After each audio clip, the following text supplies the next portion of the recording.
భారత్ పాక్ మధ్య మొన్న జరిగిన యుద్ధం. దీంట్లో చాలామంది పాత్రధారులు, సూత్రధారులు ఉన్నారండి.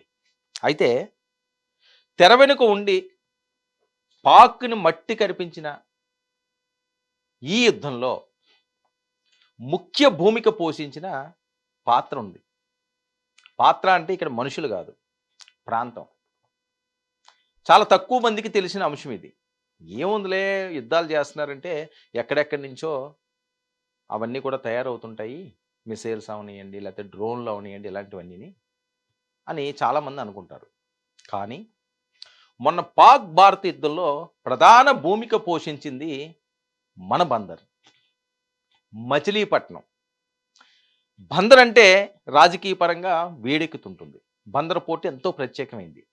కానీ మరి భారత్ పాక్ యుద్ధానికి ఈ బందర్ పోర్టుకి సంబంధం ఏంటంటే, బందర్లో తయారైందే పాక్ నడ్డి విరిచింది, వెన్నుపూస వణికేలా చేసింది. పచ్చిగా స్ట్రైట్గా చెప్పాలంటే ఉచ్చబోయించింది బందర్, మచిలీపట్నం.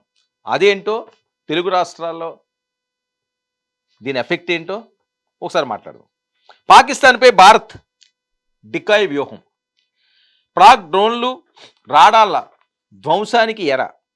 ఆపరేషన్ సింధూర్ సక్సెస్కు అసలు కారణం కూడా ఇదే.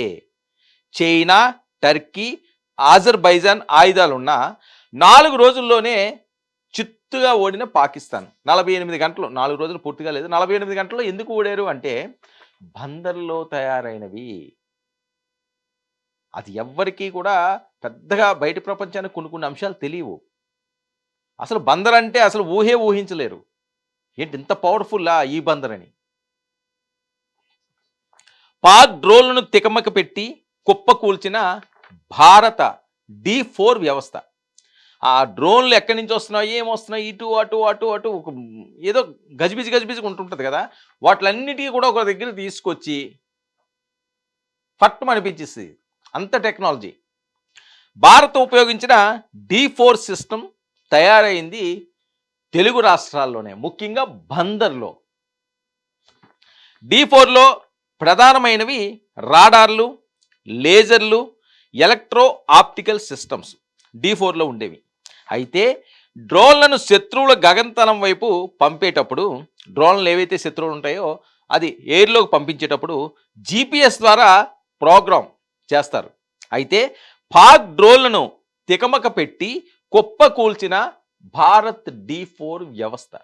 మొన్న యుద్ధం ఇంత ఫాస్ట్గా, ఇంత సింపుల్గా, చేతికి మట్టి అంటకుండా వారు వన్ సైడ్ అయిపోవడానికి, పాకిస్తాన్కి ఉచ్చబోయించడానికి కారణం D4 వ్యవస్థ. ఆ వ్యవస్థ మన బందర్లో. ఇక డ్రోన్లను శత్రువులు గగనతలం వైపు పంపేటప్పుడు GPS ద్వారా ప్రోగ్రామ్ ఉంటుంది.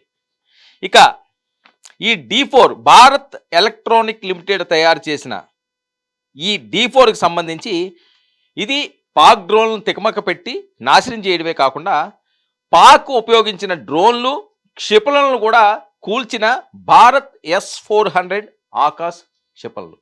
ఆకాశ్కి ఇది నేనున్నానంటూ తిని పాత్ర తిని పోషించింది. డ్రోన్లు ఎక్కడ ఉన్నాయో, ఏ ఉన్నాయో వాటిలన్నిటికీ కూడా నేను ముందు చెప్పినట్లుగా వల వేస్తుంటారు కదా, వల వేసినప్పుడు అక్కడక్కడ ఉన్న ఫిష్లన్నీ కూడా దగ్గరకు వస్తాయి. మొత్తం అంతా అందులో పడింది ఒకసారి పైకి లాగుతారు. ఇది కూడా అంతే. ఎక్కడెక్కడ ఉన్న వాటిలన్నింటినీ కూడా ఆ సిస్టమ్స్ అన్నింటినీ కూడా ఒక దగ్గర తీసుకొస్తుంటుంది. వాళ్ళకి తెలియకుండానే వాళ్ళకి తికమక పెడుతుంటుంది, డైవర్ట్ చేస్తుంటుంది. ఒక దగ్గరికి వచ్చిన వెంటనే S-400 ఇంక చెప్పడానికి ఏముంది, ఆకాశం బద్దలైపోయేలా గుద్దు పడేస్తుంది. అది మామూలుగా కాదు. ఆ రకంగానే జరిగింది. ఇక బెంగళూరు యూనిట్లో తయారైన D4 సిస్టమ్స్, రాడార్లు, జాబర్లను తయారు చేసిన హైదరాబాద్ యూనిట్. చూడండి, తెలుగు రాష్ట్రాల్లోనే హైదరాబాదు, బందరు రెండు ప్రధాన భూమికలు. జామర్లను తయారు చేసే యూనిట్ హైదరాబాద్లో ఉంది. ఇక మచిలీపట్నంలో ఇప్పుడు మనం మాట్లాడుకుంటున్న ఈ బందర్లో రాడార్లు ప్లస్ జామర్లు అనుసంధానం చేస్తుంది. ఒక్కొక్క పార్ట్ ఒక్కొక్క దగ్గరికి వస్తుంటే రాడార్లను, జామర్లను అనుసంధానం చేసే పవర్ బందర్లో ఉంది. ఇక శత్రు దేశం నుంచి దూసుకొచ్చే డ్రోన్లను చాలా దూరం నుంచే గుర్తించే రాడార్లు ఇవి. కెమెరాలు, లేజర్ రేంజ్ ఫైడర్లు, ఎలక్ట్రో ఆప్టిక్ పరికరాలు మరింత క్లియర్గా గుర్తించి అలర్ట్ చేసే రాడార్ ఇది. అంటే ఎంత సూక్ష్మంగా ఉన్నప్పటికీ కూడా ఇది సున్నితంగా పరిశీలిస్తుంది, క్లియర్గా దాని పిక్చర్ ఇస్తుంది, దాన్ని గుర్తించి అలర్ట్ చేస్తుంది ఈ రాడార్.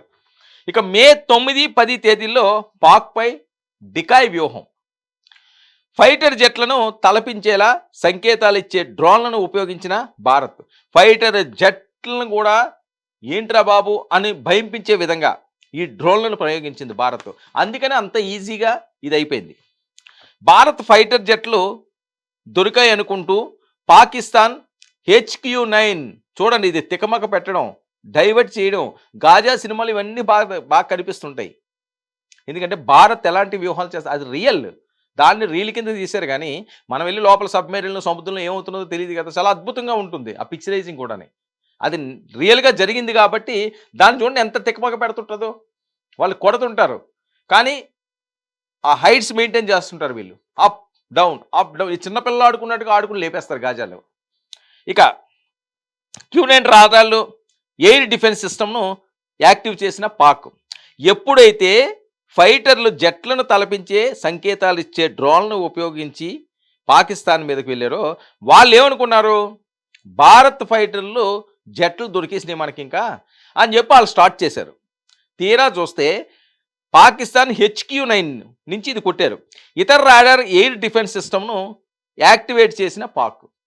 ఇతర రాడార్ వ్యవస్థను ఇవన్నీ కూడా అదే తికమక పెట్టడం, డైవర్ట్ చేశారు. డైవర్ట్ చేయడం వల్లే వాళ్ళకి మన భారత్కి సంబంధించి ఏవి కూడా దొరకలేదు, వాళ్ళు మొత్తం చిక్కారు. ఇక పాకిస్తాన్ స్థావరాలను గుర్తించిన భారత్. హరూప్ తరహా ఆత్మాహుతి డ్రోన్లతో పాక్ రాడార్ ధ్వంసం.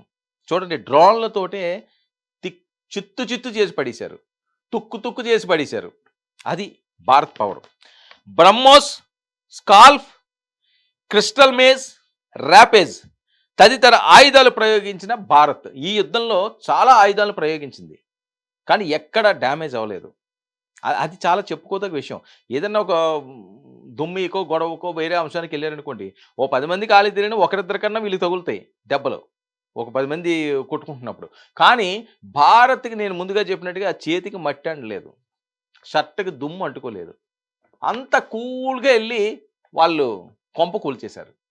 చూసాం కదా మనం ఏం జరిగిందన్నది. వాళ్ళు కూడా సరెండర్ అయిపోయారండి, మాకే డ్యామేజ్ అయ్యిందని చెప్పి ప్రైమ్ మినిస్టర్ ఒప్పించుకున్నాడు. మొన్నటి వరకు కూడా లేదు అన్నారు కానీ ఇక తప్పలేదు. ఇక పాక్లోని షెల్టర్లు, రన్వేలతో పాటు శత్రు డ్రోన్లను కూడా GPS జామింగ్, లేజర్ ఎక్స్పెరిమెంట్ ద్వారా కూల్చివేశారు. మీకు అర్థమవుతుంది, ఇక్కడ శత్రు డ్రోన్లను GPS జామ్ చేస్తే ఏం తెలుస్తుంది, ఎక్కడి నుంచి ఏం వెళ్తున్నది, ఏం నెట్వర్క్ ఏమి ఉన్నది. ఓ PM ప్రోగ్రామ్ కానీ CM ప్రోగ్రామ్ కానీ కొన్ని వెళ్తున్నప్పుడు అక్కడ జామర్లు పెట్టేస్తారు. ఎందుకంటే సెక్యూరిటీ మెజర్స్ అవి. జామర్లు పెట్టి ఏమైనా క్రికెట్ మ్యాచ్లు ఇలాంటివి అయినప్పుడు కొన్ని ప్రాంతాల్లో పెట్టేస్తుంటారు. అది పెద్దగా యాక్టివేషన్ ఉండదు. ఎందుకంటే అక్కడి నుంచి ఏమైనా సమాచారం బయటికి వెళ్ళిపోతుంది. ఇది కూడా అదే సిస్టమ్. ఒక యుద్ధానికి వెళ్ళినప్పుడు కూడా ఎంత అద్భుతంగా మన బందర్లో తయారైనవి ఈ ప్రొడక్ట్స్ ద్వారా, వీటి ద్వారా 4K ఏదైతే D4 సిస్టమ్ దాన్ని అద్భుతంగా వీళ్ళు రంగంలోకి దింపారు. ఇప్పుడు వరకు తెలియలేదు అది అసలు బందర్లో ఇలాంటివి జరుగుతాయని.